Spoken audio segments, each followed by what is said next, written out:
you over for no reason. Does it have to have probable cause that you've committed a traffic violation? Even if it's pretextual, they have to have probable cause for a traffic violation. So we say that has to be a meaningful limit, right? Is there probable cause or is there not probable cause? Which boils down to, did Alec commit a traffic violation? We say no, right? So that's the first part of the case is, was a traffic violation actually committed? Then you go to the next part. So officers can only extend a stop if they have reasonable suspicion, right? That has to mean something, right? And it does mean something. They have to have objectively good reasons to think that you are engaged in criminal as opposed to non-criminal travel or activity, right? And so we say, look, Alec was acting the way every ordinary American would act if they were innocent, right? And Alec was innocent. He is innocent. And so the extension of the stop violated the Constitution as well, and so on. And so, yes, it's true that, trying to prove our case at every step is harder than just trying to prove one of those things. But I think it gives us a better shot because we've got multiple points along the way where we can say officers did violate clearly established constitutional law. So it seems like there's just in general been kind of this ironing out of the Fourth Amendment. What is IJ doing about that? We have Alec's case, but, what's going on more broadly? Well, Alec's case, I think, is a good representation of what the Fourth Amendment project here at IJ is all about, which is taking some of these big loopholes in the Fourth Amendment that affect huge areas of American life and trying to close those loopholes, right? And so part of the problem with traffic stops is that courts are too deferential to what officers say on the side of the road, and the standards are not enforced as consistently as they should be, right? Please say a command. Call John Foster. What name? I don't care. Saying the complete name as entered in your phone book works best. Thank you anyway. Mean something. Reasonable suspicion has to mean something. Alec's case is about shoring those things up and holding officers accountable when they violated those well-settled constitutional standards. But beyond the traffic stop context, beyond the roadside context that any of us traveling on the road could experience any day, driving to work, we could have experienced what Alec experienced. That's what the case is trying to highlight. We've got our open fields cases that Keith alluded to a second ago, which have to do with government officials entering people's private land all over the country and roaming around without a warrant and spying on us.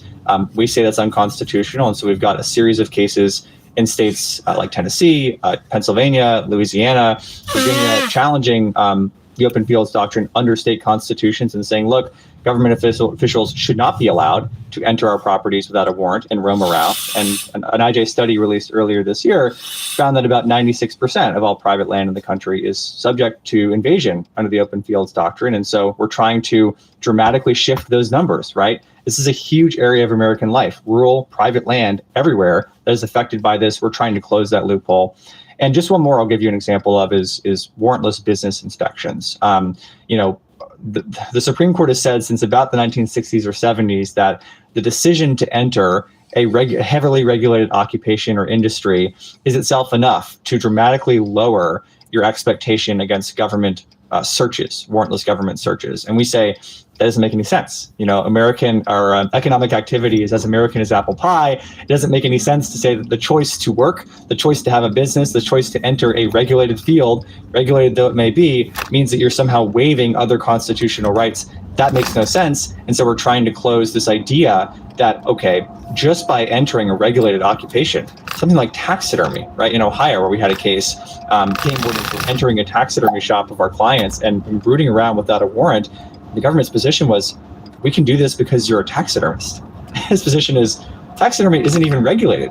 All you require is for me to have a permit and keep some records, and therefore you can come in and root around my property and open cabinets and open drawers and look in ceiling tiles and pull meat out of freezers because I chose to be a taxidermist. That's crazy. That's un-American. And that's the sort of thing we're trying to close. Well, this was a great conversation, Josh. Thanks so much for coming in and talking with us. And folks in the audience should check out our Fourth Amendment project. Thanks, Kim. Today's video focused on how police can search your car without a warrant under the federal Constitution. But many state constitutions provide more protection against these kinds of roadside abuses, and yours may be one of them. If your car was recently searched without a warrant, even though you did nothing wrong, please click the link below and tell us your story. We'd love to see if we can help. Our last episode was about occupational licensing and speech. So let's take a look at a few questions. At Family Speak Up writes, as a licensed plumber in my state, I also provide an online service where I help people with their plumbing projects all over. It's something that concerns me. Well, thanks for the comment, Family Speak Up. I think you provided a great example of the difference between speech and conduct.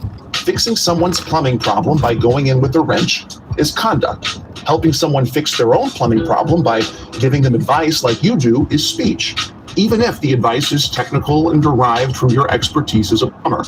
The First Amendment doesn't protect what you do with your wrenches, but it definitely protects the advice you give.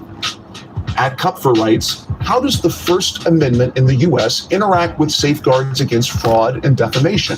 For example, fraudulent nutritionalism. These are categories of speech that have been treated as unprotected since the enactment of the First Amendment, and so can usually be regulated without raising First Amendment problems. That said, it's important to recognize that these are narrow exceptions. Fraud at common law covered only knowingly false statements of fact that another person relies on and is injured by. So, fraud would cover claims that the speaker knows to be false. In the context of nutritional advice, it would be easiest to apply to statements concerning credentials.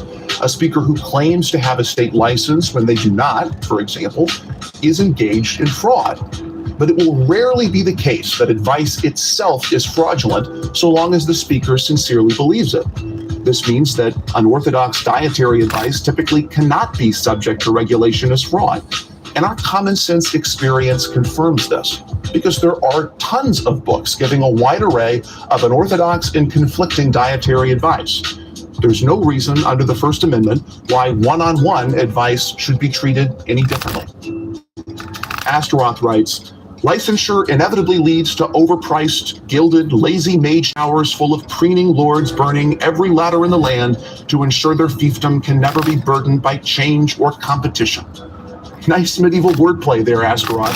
Like feudalism, the needless licensure of common professions, including professions built on speech, burdens the head. What you're hearing in the background is The purpose of any organization. the Institute for Justice. They're a nonprofit institute of attorneys that will take on government's intrusions, invasion of privacy, or invasion of due process without a warrant, searches without warrants and things like that, where they just, do this. And there's also a thing called civil asset forfeiture, where you might be driving along in your car and a police officer pulls you over, asks you if you have money on you, and you say, well, yeah, I happen to be going to buy a car right now. I have $12,000 on you. They'll seize the money and make you prove that it wasn't gotten illegitimately. And it seems like that should be illegal, but it's not. And it's crazy. And people have to fight to prove that the money they got is legitimate. And sometimes the police will say, hey, we got $12,000 from you. Sign these papers saying that you're not going to sue us, and we're going to give you back $6,000. And they got $6,000 for freaking nothing. And you just lost $6,000. And people do it because they can't afford to fight. Well, the Institute for Justice will fight for you. It's not like you just go up there and ask them to fight for you for free and they're going to say, yeah. They look at each individual case and make decisions roughly.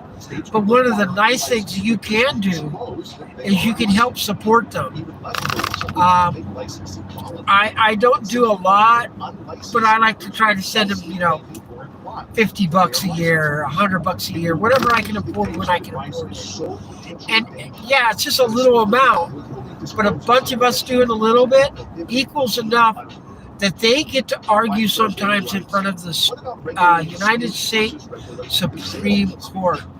How freaking cool is that? So I'm going to turn back up the audio if you're listening, and that's what I'm listening to. the Institute for Justice protects the distribution of Plato's Republic as long as it's given away for free, but ceases to apply once the book is sold. And numerous decisions of the Supreme Court confirm that a speaker is no less a speaker simply because he is paid for his speech. Thanks again for watching today's episode. Make sure to like, subscribe, and watch next time.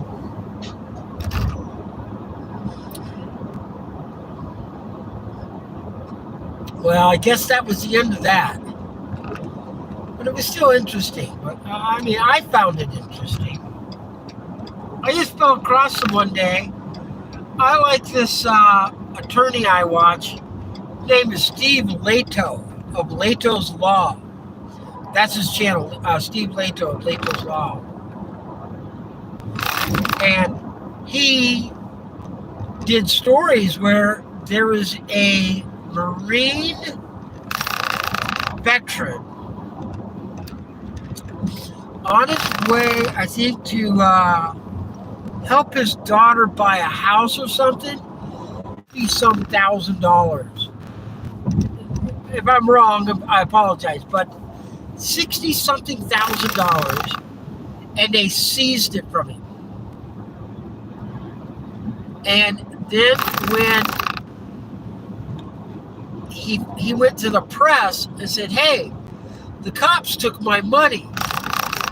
The police department immediately gave the money to the feds and said, "We don't have your money, it's the feds. The feds have it."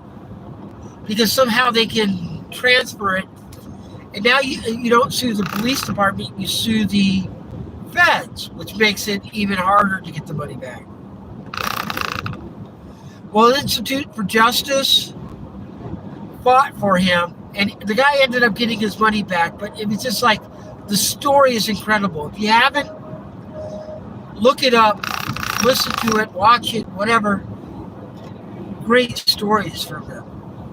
In fact, you might even listen to another one. Let's see if there's another one in here. It's legal to travel domestically with any amount of cash.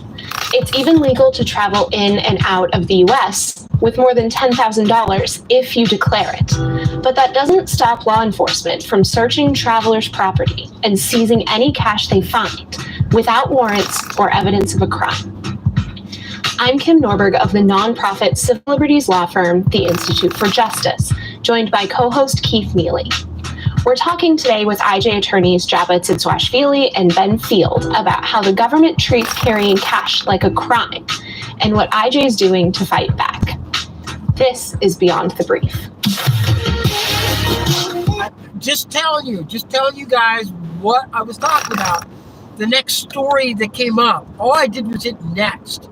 And civil asset forfeiture. Listen to this story. It's absolutely incredible.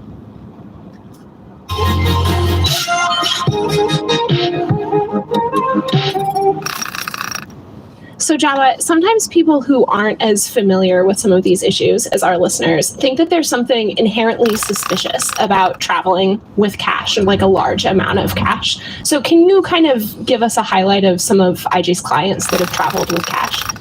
Sure. So I think right off the bat, it's just worth noting that there's, as far as the law is concerned, there's nothing suspicious about traveling with cash because it's legal, and the police aren't entitled to stop you as a result of that. I think we can start with the story of one of our clients, Rebecca Brown. She was visiting her father, who was an elderly man who had kept, tens of thousands of dollars of his life savings kind of stashed around his house. He came of age in an era where he kind of became distrustful of banks, so he stored all his cash there.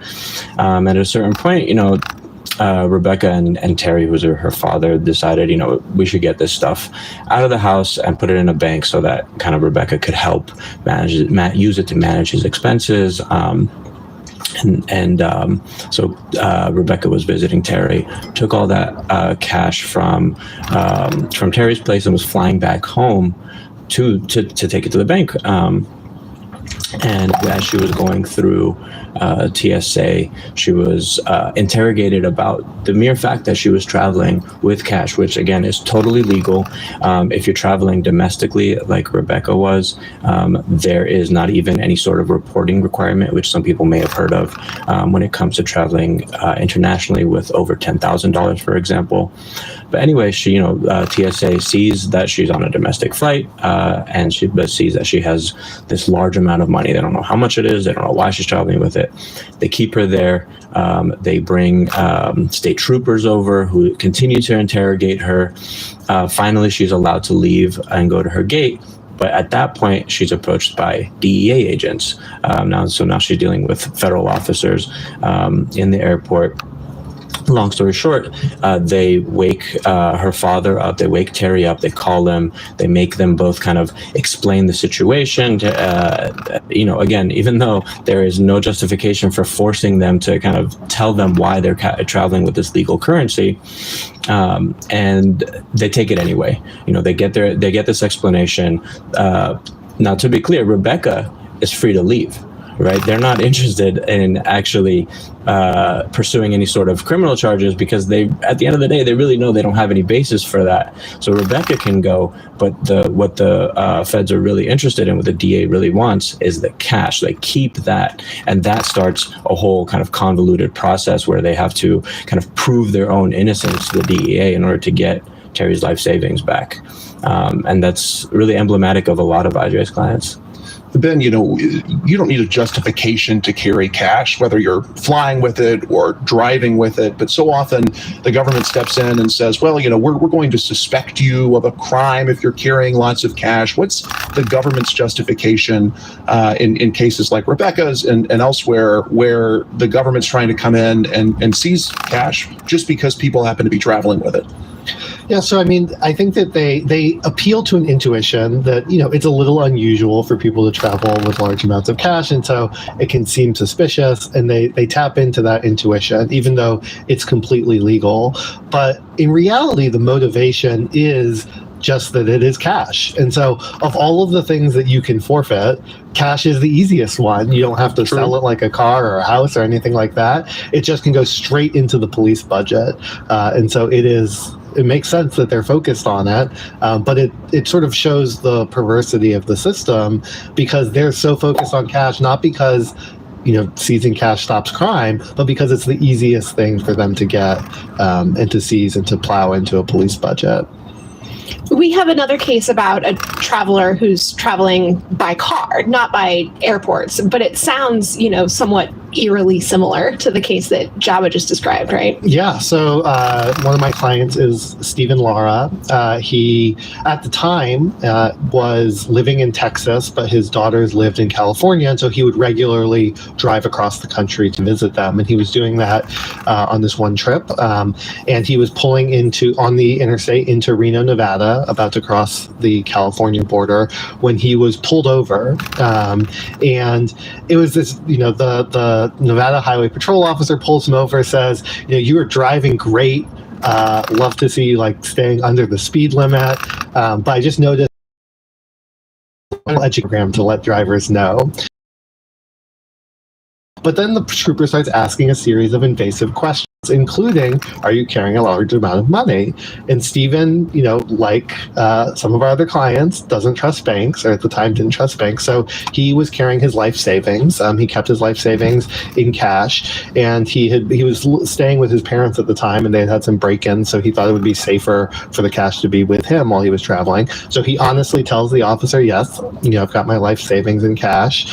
And then Can I stop you there actually for a second? So, we know that this story ends badly in part because he admits to having this cash, but you can't lie to the police either and say that you don't have any cash. What are you supposed to do if you're traveling with cash, you get pulled over, what happens?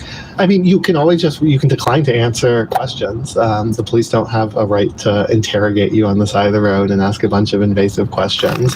But Stephen didn't think that he had anything to hide, and the officer asked for permission to search his car, and he said sure, because again, the only thing he had his life savings, and he had Christmas presents for his daughters, and he thought surely this is just he's going to look, that'll be the end of it, and then I can be on my way. But the moment the officer realizes there's a bunch of cash, he calls the DEA, he calls the supervisor, and the complexion of it has completely changed to now trying to find justification and a reason to seize the money. And so ultimately, and we have this on body camera footage, his sergeant shows up. They are, talking with each other at Stephen's car. Stephen has receipts for all of the money and where it came from and that it's legal. And the officer who pulled him over even is saying to his sergeant, as odd as it is, it seems like everything lines up and he's going to let Stephen go. But the sergeant is not interested in that and orders a forfeiture, and they bring in a drug dog to create justification for it. And ultimately, they seize about $86,000 in cash from Stephen, never charge him with a crime. And even worse, they circumvent Nevada law by using a workaround called equitable sharing, where state agencies give money to the federal government, which has fewer procedural protections for property owners than most state law, and then the feds forfeit it and kick back 80% or up to 80% to the state agency. But the state agency can then just use in its budget as it wants to. But we've talked about this on a previous episode with Josh Wyndham, specifically about drug dogs and how the Supreme Court puts a lot of confidence in a drug dog hit, but there's not a lot of empirical evidence to back that up. How are drug dogs involved in the civil forfeiture process? So they're used a lot. So they are, the dogs themselves are obviously completely innocent. They're just doing what they're trained to do. I definitely don't want to impugn the dogs, but they're essentially probable cause machines. So that an officer can always generate probable cause. And Stephen's case is a good example of that. They actually had two different dogs at the scene. The first one they used to try to just generally get a sense of something suspicious here. So the dog's walking around the car. The officer points to specific places on the car. The dog jumps up exactly where the officer pointed at them, and the officer says, oh, well, that's evidence that there's something suspicious here. And then even an untrained dog would jump at a thing that you point at. I have a rescue dog, right? He would jump on a car if I pointed. Right. And then to when they actually are trying to justify seizing the cash, so they're on, I don't know if you've been outside of Reno, but it is essentially just desert. So there's nothing on the side of the highway here. But the sergeant takes the bundle of cash, puts it on the ground, nothing else there. They send it, it's 20 feet in front of the car, and surprisingly, the dog sees it. And they say, oh, well, the dog is alerted, and therefore, it's contaminated with drugs, and therefore we can seize it. And so even if you set aside all of the problems and the sort of the obvious fact that these are just generating probable cause, and that it's very easy to come up with a false positive in those situations. The vast majority of cash is contaminated with some amount of drugs. And so even if it were true that these dogs were reliable and that they weren't being used in a way that isn't particularly reliable, they can alert and it's still completely innocent. If you have cash in your wallet right now, even though you had no connection to drugs, that cash probably has residue of drugs on it. Java, I think both you and Ben have referenced this a couple of times today so far, but one of the other problems with forfeiture is that it kind of flips the burden of proof on its head. And typically when you think someone's suspected of illegal activity like narcotics, they're innocent until proven guilty. That's traditionally, obviously, in a case brought in the criminal system. Civil forfeiture, it sounds like they seize the money and then put the burden on the property owner to prove that the property that they had, in this case, cash, forfeiture practices. Yeah, it makes them all the more burdensome, all the more, frankly, unconstitutional, too. And I think it might help. So we're talking here about the federal system, just kind of focus it there. Some states differ a little bit, but it might help to kind of take the story of one of IJ's former clients, Kermit Warren. Kermit, similar to Rebecca, was traveling with a large amount of cash through an airport. It got flagged by TSA agents who alerted DEA DEA. DEA took his money. This was also like Terry's. This was Kermit's life savings. He was traveling with his son. They were thinking about buying a new truck for their small scrapping business, hall scrapping business that they were trying to start.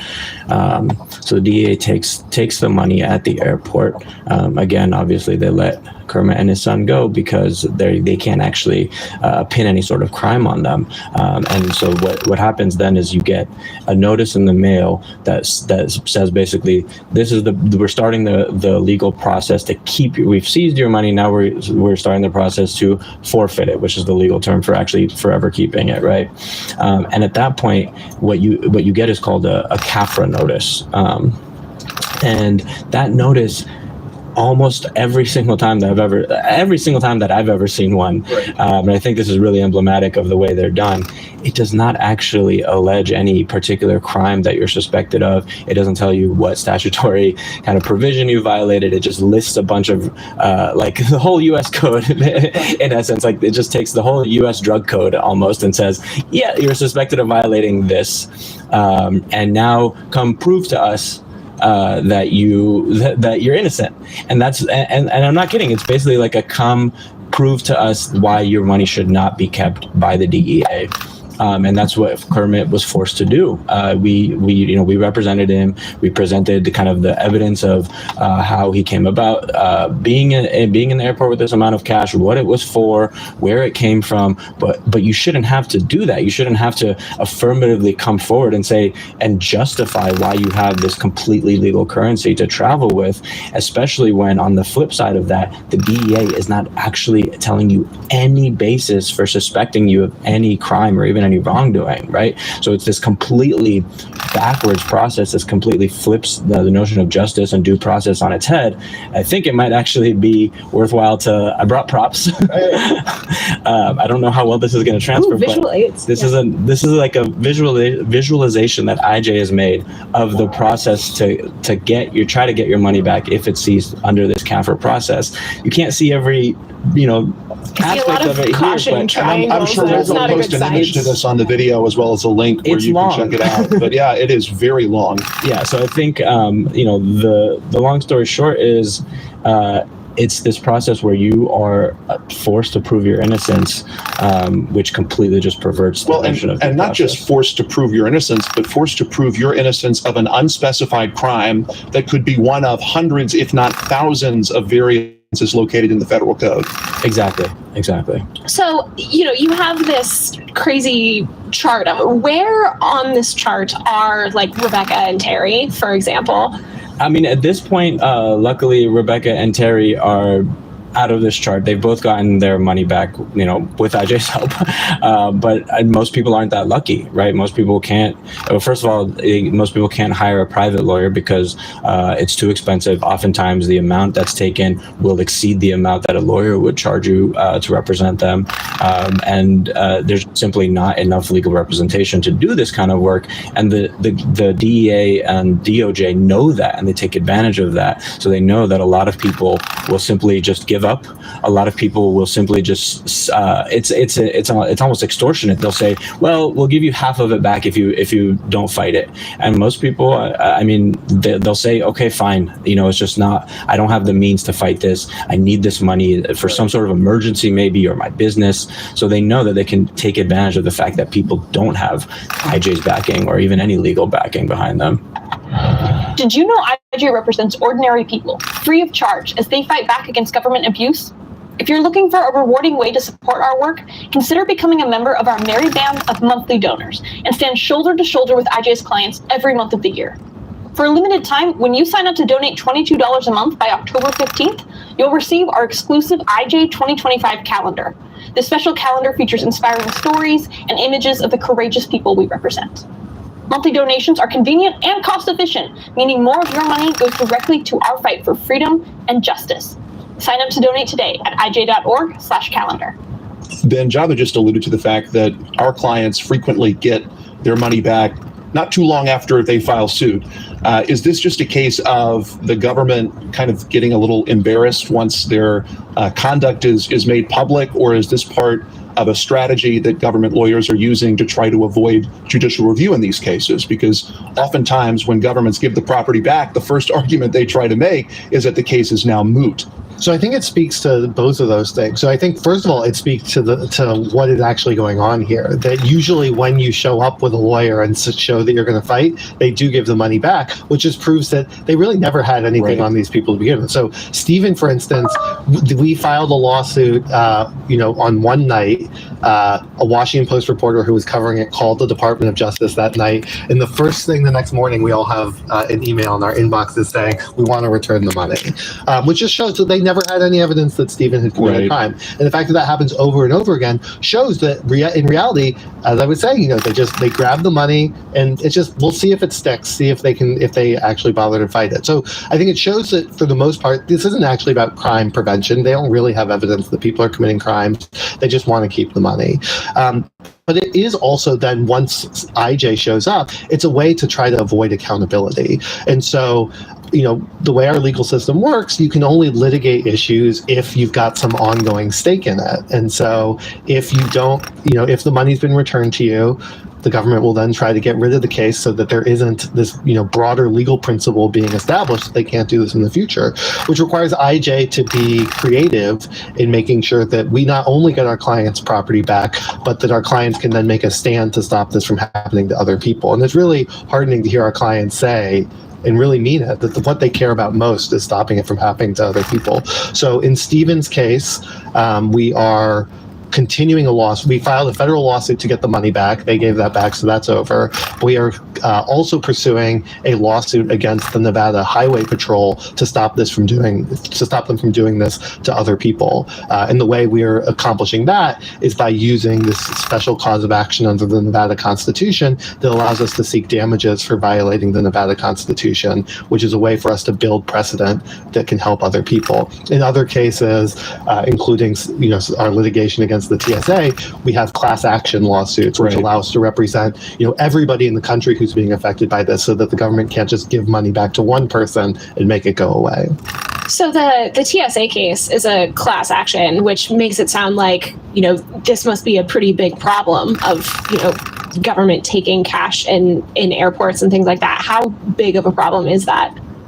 It's huge. IJ recently put out a report titled Jetway Robbery, which focuses on a different federal agency, the CBP, and how much how much cash they're forfeiting and seizing from travelers at airports. And I think the stats here say, it says from the year 2000 to 2016, CBP and other DHS agencies took money from at least 30,574 travelers at airports, and that raked in over $2 billion for DHS. So this is a massive problem. Our class action lawsuit against the TSA and the DEA is aimed at a sliver of it, right? Because even that does not account for the agencies that I just named, which are doing the same thing to travelers all across the country. So it's affecting people every day. And it's not just happening in the context of passenger travel, right? Because as I understand it too, there's a lot of government focus on interstate shipping. And we've recently launched a case, FedEx forfeiture in Indiana. Can one of you talk a little bit about how this plays into our civil forfeiture work? Sure. So, we're representing clients who deal in the jewelry business. Often involves transporting cash in exchange for jewelry across the country. And they got caught up in something that they didn't know, that there was this bigger process going on, which is that Indiana has this system where there's a large FedEx facility there, and so they will go in, try to find money in packages and seize it and forfeit it under Indiana law, even though the only reason that the packages are there are the happenstance of how FedEx decided to ship them. And so they are trying to seize this property from people, even though you've got someone from California and someone from Virginia who have no connection to Indiana, aren't alleged to have committed any crime at all, but but certainly no crime connected to Indiana. And yet Indiana is seizing huge amounts of money, not just our clients, but they're emblematic of many, many more people. And so we are representing both them and bringing a class action against Indiana to stop this from happening to all of the people whose property is being seized with no connection to Indiana or allegations of Indiana crimes, to make the basic point that, when you engage in interstate commerce, FedEx, just because FedEx happens to be sending it through Indiana, doesn't give Indiana the opportunity to ruffle through your packages and start seizing your property. So many of our listeners have probably seen the IJ's YouTube video with the DEA agent who, stops a guy, searches his bag without any consent. It's like a cell phone video. It's crazy, actually. And there's, dogs searching around his thing and everything. Is this what's happening to like the packages or to, Rebecca and stuff? Is that how it's going for them? Essentially, yeah. If you watch that video, you say, I think the DA officer says, I wrote it down because it says, you don't consent to being searched. I don't care about your stuff. I don't really care about your phone. The traveler is saying over and over to him, I don't consent to my property being searched. I don't consent to my bag being searched. I don't consent. I don't consent. And he says, I don't care about that. And then he is also asking him, am I suspected of a crime? And he says, I don't know.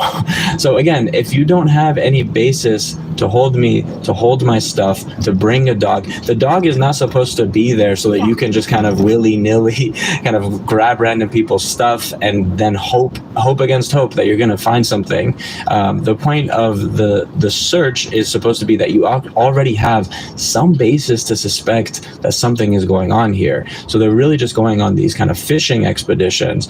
And then if you watch the video again, there's an aspect there where you kind of see this goes back to the dog is just a probable cause machine that kind of the officer kind of makes a sound and gestures with his hand, and that's when the dog alerts. So there's a whole kind of the dog aspect of this is repeating over and over, as you can see in various kinds of situations.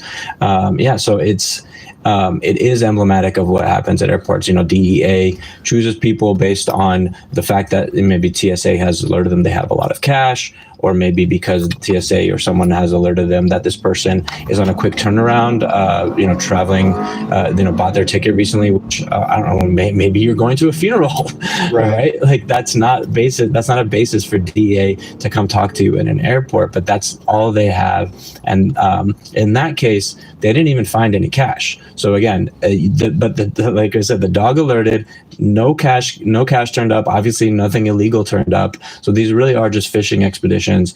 And again, he was being told, like Rebecca, like all of our other clients, you can go, but we're keeping your bag. So again, this really is not about ferreting out any sort of crime. What this is about, it is really just hoping that they're going to find cash. And oftentimes, they do because they've been tipped off by TSA, but that doesn't mean that you've done anything unlawful. So what's going on in the class action suit against the TSA and DEA? Like, what are we arguing? Where is that case now? Yeah, a couple of things. With respect to the TSA, we have two arguments, broadly speaking, against them. One is that they are exceeding the scope of their lawful, statutory authority, because they're supposed to be there to make sure that for airline safety, for travel safety, right? They're not supposed to be there to interrogate you about why. Even let's assume that there may be some basis to interrogate a person who happens to be traveling with a lot of cash. That has nothing to do with airline safety. That might be, like I said before, drug crimes, for example, right? So that's one aspect of the case against TSA. The other is a Fourth Amendment claim under the Constitution, which says that by holding people at TSA and interrogating them about the cash that they're traveling with, they are violating the Fourth Amendment because there's no basis. Again, the mere fact that you're traveling with cash is not suspicious, is not probable cause, is not reasonable suspicion under the Fourth Amendment standards. And then the DEA aspect of the case has to do with, again, the DEA is approaching people in what we all know is these kind of high security area of an airport, right? Anywhere you're in an airport, you assume that you're kind of always subject to some sort of search by some sort of government agent, and they're really kind of taking advantage of that and approaching people that they've been tipped off to by TSA have a lot of cash, and doing to them what they did to Rebecca, what they did to Kermit, interrogating them, not really ever giving, probable cause does not tend to build when you have those interrogations, because all people are doing is explaining to you the lawful reasons that they're traveling, and yet at the end of that conversation, where probable cause has really dissipated rather than sprung into action, they take the cash anyway. And so that case has been going for a couple of years now. It's in the discovery phase, which is basically the fact gathering phase of the case, where we're exchanging documents and trying to get as much transparency about this process, these agencies, as possible. So, where you're case now, that's kind of already had sort of an unusual victory, right? Can you talk about that? Yeah, so I mentioned that, we're suing under this special system that Nevada has to allow you to sue for damages for constitutional violations, but that actually was a result of this case. So we filed our suit, and the government moved to stay the suit indefinitely. So Stephen had already lost his money for 7 months while he was waiting for the feds to return it, and they blew through their own statutory deadlines. And the government says, no, you need to we're going to put this case on hold indefinitely. And because there's another completely unrelated case at the Nevada Supreme Court that asks the question whether you're allowed to sue directly under the Nevada Constitution.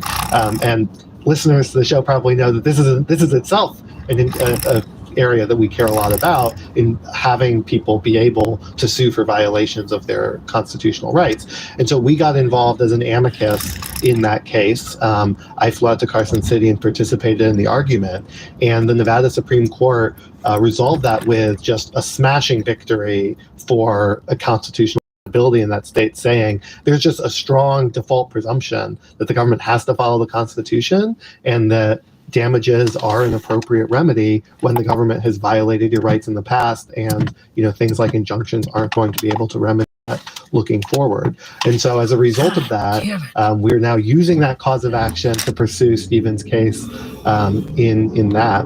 And actually, we're doing discovery in that and we're getting good information about what's going on in Nevada, but we are also just this fall, going to be arguing our primary claim to the court, which is similar to the TSA one, just that the law enforcement went way beyond their statutory authority here. In this case, by circumventing Nevada law to give Stephen's money to the feds, they deprive Stephen of many of the protections that Nevada law gives. And we're making a straightforward argument that the Nevada legislature didn't intend for law enforcement agents in that state to just ignore the Nevada Constitution and the protections that Nevada law gives to property owners there, and so that it was unlawful for them to hand the money over to the feds. And that's just pretty much a purely legal claim, doesn't require any facts, and that's been fully briefed, will be argued to the court this fall. And so we hope that we'll actually just have an early victory in the case before even going on to our constitutional claims.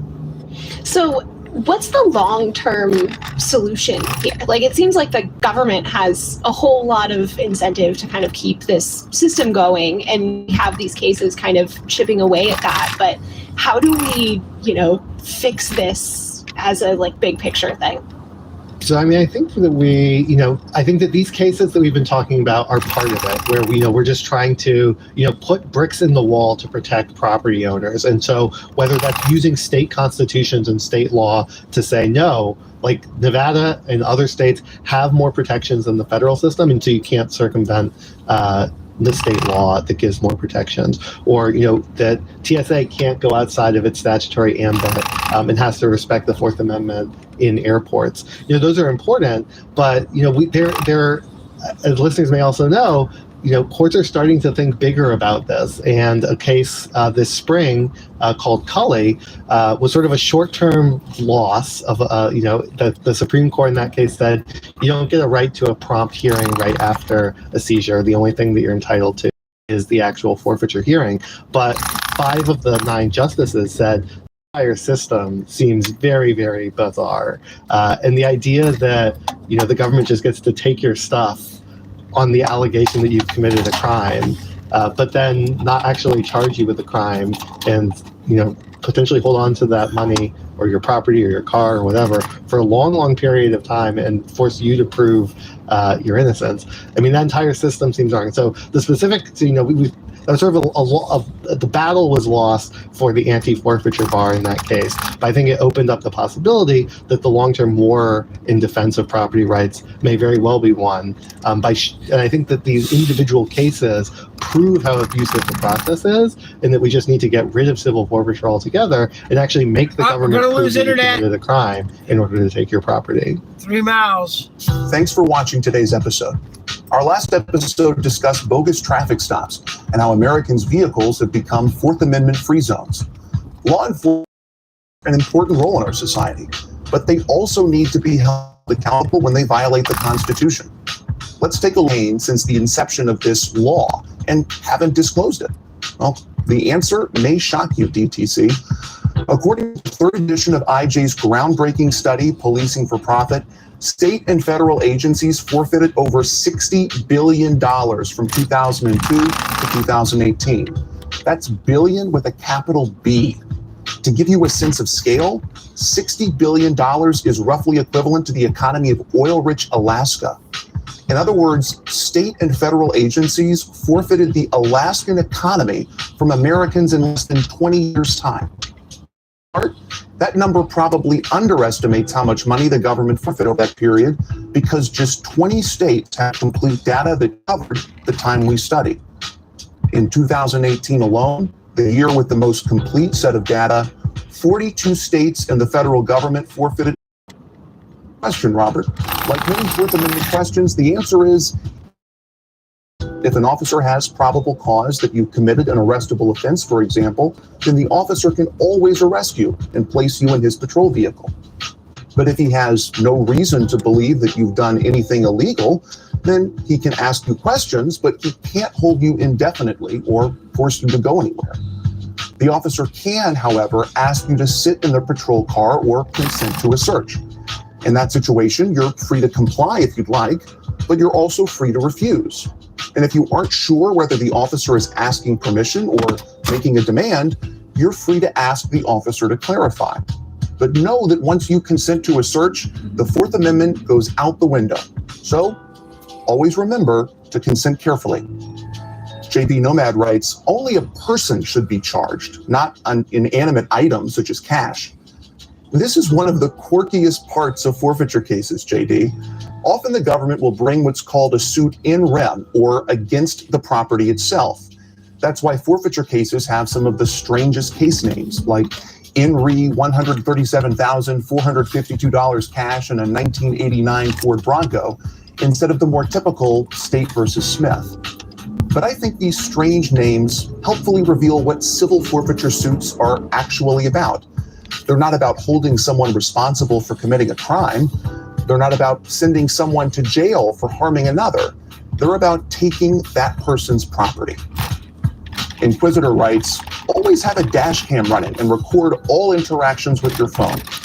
That's right, Inquisitor. You have a First Amendment right to record the police in public, and exercising that right becomes important often when you least expect it. Better to have it and not need it than need it and not have it, as I always like to say. Pilot Andy writes, regarding the drug-sniffing dog, the Sixth Amendment guarantees the right to be confronted with the witnesses against him.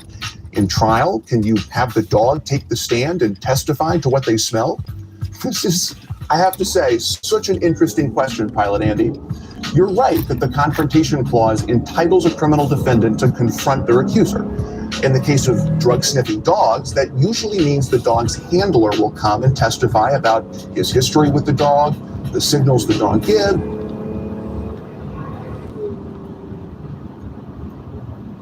Internet's spotty out here.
Should start back up any second.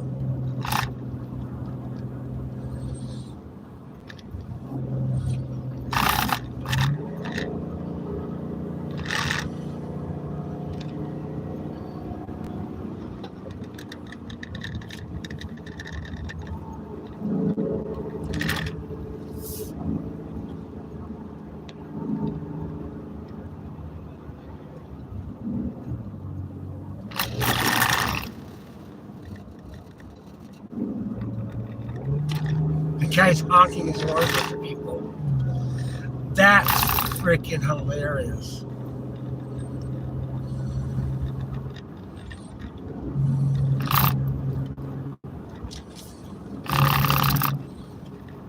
I gotta get wire. Get wire. I got wire. No wire. Come on, IJ. I want to hear what's going on.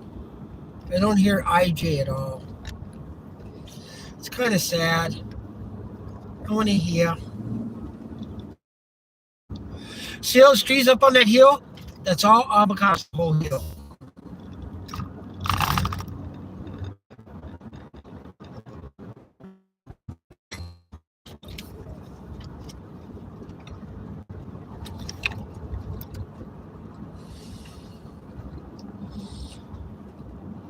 Watch, he's gonna pass and it's a double yellow. Let's see, does he? Does he? Does he? Does he? No, he doesn't. He thinks, oh, that might be bad. He's like, oh damn, I could have done it. No one came. You watch, he's going to pass. He's gonna do it illegally. There of the passing lane. It's not the first part of the lane it opens.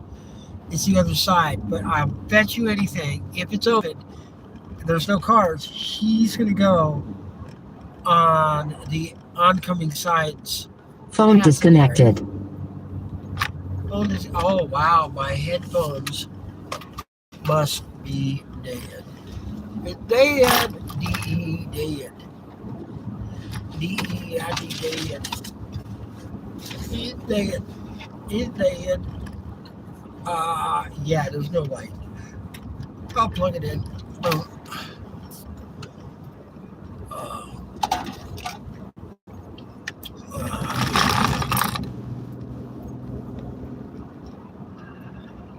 We are 13. Wow, even right here, 13 minutes away.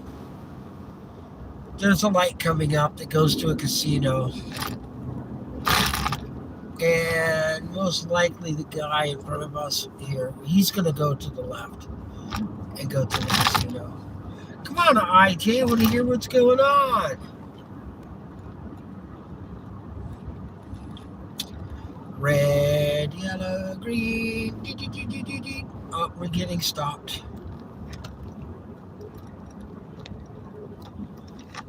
Come on, turn left. No one's turning left. I've seen a lot of people go to the front of the light by going to the left arrow and then going straight. I should have just done it. I could still do it, but I'm not going to. Fresh strawberries, avocados, oranges. Yes, you get a lot of that right around here.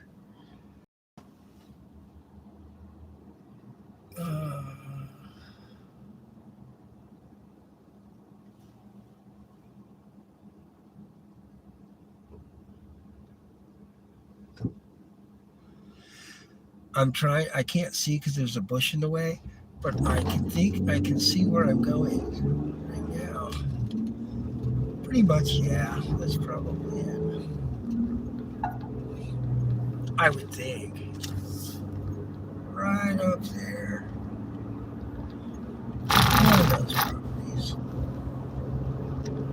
Yeah, see, here's the passing area. You can see how it's on this side. But, you watch.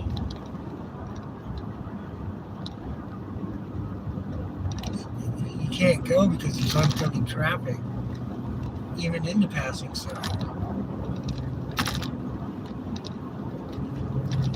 Man.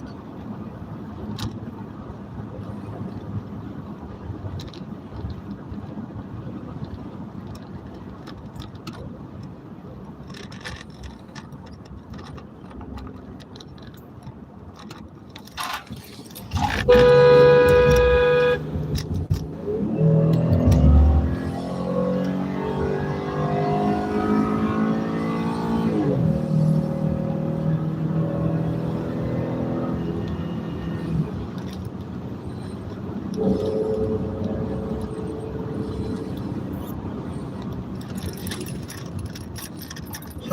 caught up with these people. We're still 10 minutes away.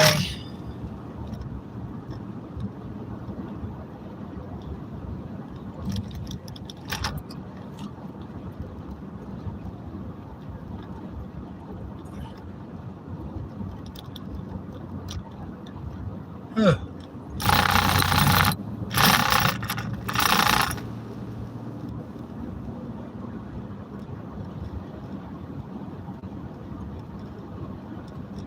What is on top of this truck? That truck is loaded. There's a bunch of farms here. He's delivering some porta potties. It's porta potties. They're with the porta potties. My favorite restaurant out here burnt to the ground. It's a crispy critter. Oh, darn it anyhow.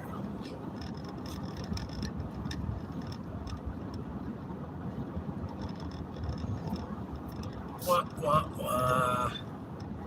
Coming up on the circle.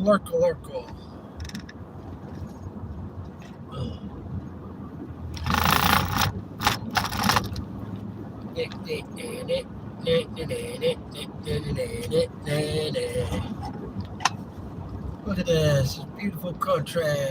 Beautiful. Okay, bye-bye.